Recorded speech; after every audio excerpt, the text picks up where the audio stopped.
на 7/7 пригоди всім. Блінкен зустрівся з Зеленським. Пакет військової допомоги, який раніше узгодили в Конгресі Сполучених Штатів Америки, незабаром прибуде до України. Про це заявив державний секретар Сполучених Штатів Америки Ентоні Блінкен під час зустрічі з президентом України Володимиром Зеленським. Ми захоплюємося вашою силою, вашим лідерством і стійкістю. Ми знаємо, що зараз складні часи. І також ми знаємо, що допомога вже узгоджена, вона вже їде.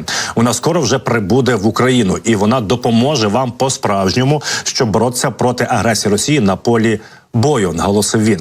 Блінкен також додав, що Сполучені Штати Америки, як і багато інших партнерів України, впевнені, що Україна досягне перемоги саме на полі бою. Також глава держави наголосив Блінкену, що Україні необхідні 2 ЗРК «Петріот» для захисту Харківщини, цитуємо президента України. Я хочу обговорити з вами деякі, на мою думку, дуже важливі питання. По-перше, рішення щодо пакета для нас є ключовим, аби він прибув якомога швидше. По-друге, це протиповітряна оборона. Це найбільший наш дефіцит. Я думаю, що це найбільша проблема, заявив президент. За словами Зеленського, сьогодні потрібно 2 «Патріот» для Харківщини і Харківської області. Тому що люди під вогнем, вони стурбовані, вони перебувають під російськими атаками, додав президент України. Нагадаю вам, що держсекретар Сполучених Штатів Америки Ентоні Блінкен з неофіційним візитом сьогодні вранці, 14 травня, прибув до України поїздом з Польщі.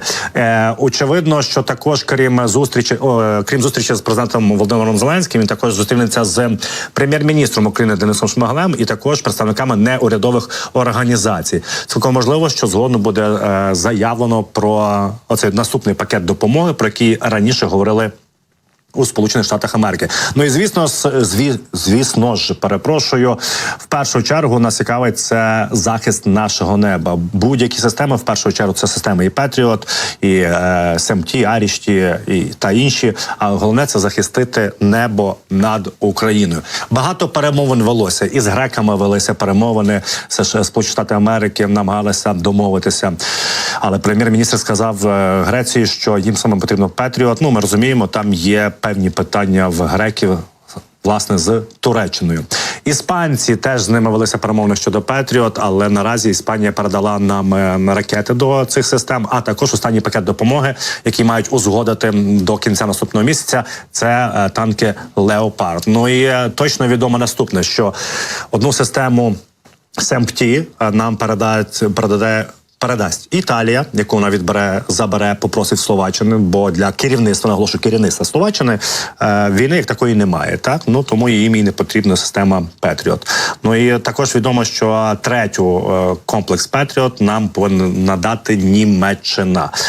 По ниці світу, бачимо, всіма правдами, неправдами збирають наші представники захист нашого неба. Я більше переконаний, що вони будуть. Напередодні хочу вам нагадати, коли активно наш Міністерство закордонних справ та й президент України з партнерами проговорювали в кількість систем «Петріот», говорилося про 7 систем.